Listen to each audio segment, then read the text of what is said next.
So you have a toddler and they were sleeping through the night just fine, and then all of a sudden they stopped doing it. Instead of going to sleep, now they sit up and cry, they talk, they play in their room or whatever. What happened and what can you do about it? In this video, I'm going to tell you what happened, why it happened, and I'm going to give you 5 steps that you can take to resolve the issue. By the end of this video, you will have a real plan to know exactly what to do. Around 18 months to 2 years old, children are becoming more aware that they are able to make decisions about obedience. Before this, they were inclined to do what is expected because of the reaction they knew that you would have to their behavior. And whatever it is it took for them to do that worked to get what they want, that's what they would do. There wasn't a huge amount of thought or planning put into it. But as they're developing and growing, they're recognizing that they don't necessarily have to go to bed when you say, they don't necessarily have to be quiet. They're thinking they should test the waters to see what you will do if they don't comply as they have in the past. It's really a matter of their brain developing more fully, and they're recognizing that they have the option of free will.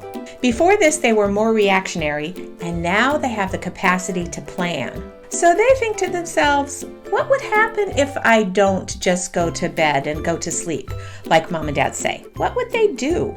This is why it's normal to see a sudden change in their sleep pattern at about this age. The difference between it being a temporary issue and becoming a long, drawn-out problem is your reaction to it. Now, first I want to mention you do want to make sure there's no medical problems. Children at this age tend to get ear infections. You want to make sure there's no fever or anything like that going on. But beside that, let's say everything medically is fine and there's nothing wrong with them. Here's what you can do. Number 1, have a conversation. With their age level in mind, look them straight in the eye and say slowly and articulately, bedtime is time to sleep. You do not make noise. You go to sleep.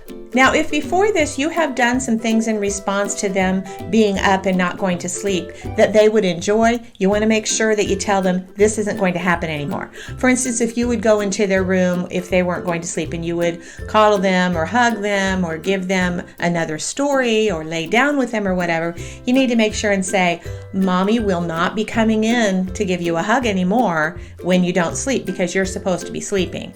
Or, Mommy's not going to come in and rub your back. It's time for you to go to sleep right now. So you want to make sure they understand something's going to be different if you've had that problem in the past. Number 2, make the behavior unrewarding. How you react to them not complying with your instructions at bedtime will determine what their behavior will be in the future. Remember that every reaction you give to a child's behavior becomes an expectation and then a habit. So you want to make sure that your reaction creates a good habit and not a bad one. Many parenting experts tell you 2 different things. One, they'll say, stay in there, give them hugs and cuddles and lay down with them until they go to sleep and so on. Or they'll say, tell the child that you're not going to come back into the room and then just don't go back into the room no matter what they do. I don't recommend this because first, I wouldn't recommend that you make it pleasant when they don't go to sleep like they should. And then if you're not going to go back into the room and you tell them you're not going to go back into the room, there's a safety issue. Because if they're in a toddler bed, they can get up and they can play with toys and they can do other things. So not only are you not, it may not be a safe situation, but also they're ignoring your instructions, and that's not okay. And then if you do go back into the room and put them back to bed, you haven't kept your word. So that isn't a good way to approach it in my view. Now, if your child is still in a crib, then it's okay to just say, I'm not going to go back in their room, and to leave them there, and they eventually will learn that you're not going to come back in and they will just go to sleep. They're in a safe situation. That'd be okay. There is a more detailed video on this channel about what to do about a child who keeps crying in their crib, and I'll put that link at the top of the screen here and one in the description below. But let's say your toddler's in a toddler bed and they're getting out. Like I said, this is different, and you want them to be safe and you want them to obey your instructions. So we'll go to number 3. Create an expectation.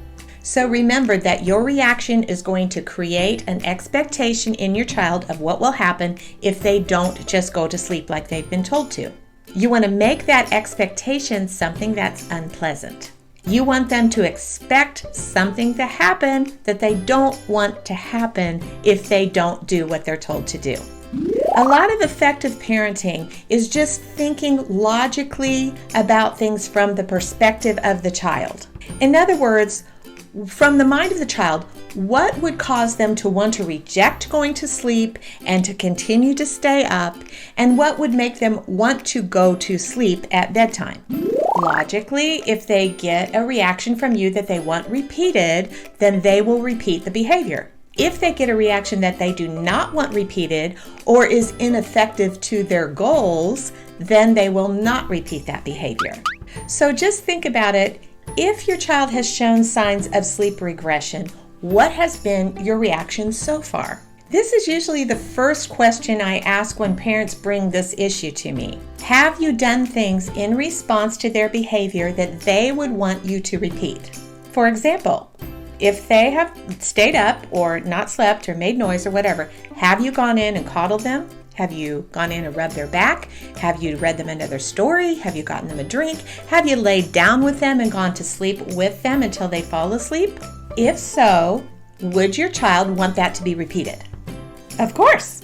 Your response has created an expectation that your child will have these pleasant things happen if they don't go to sleep. And as you repeat this reaction, then you have unwittingly formed a habit. Thus, the sleep regression has become a long, drawn-out problem.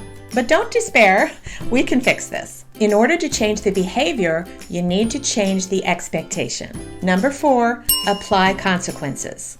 If they're getting out of bed and playing in their room, playing with their toys, getting up and getting books and whatever, making noise and so on after you've put them to bed and they know they're not supposed to do that, they are willfully disobeying your instructions. Remember, at this age, a child can consciously make a decision to go against what they know is right. This is not reactionary, it's not involuntary. They are willfully doing what they want instead of what they should, and they know it. Now, as I've said in some of my other videos, don't get angry at this point. Instead, see this as an opportunity to teach them how to behave.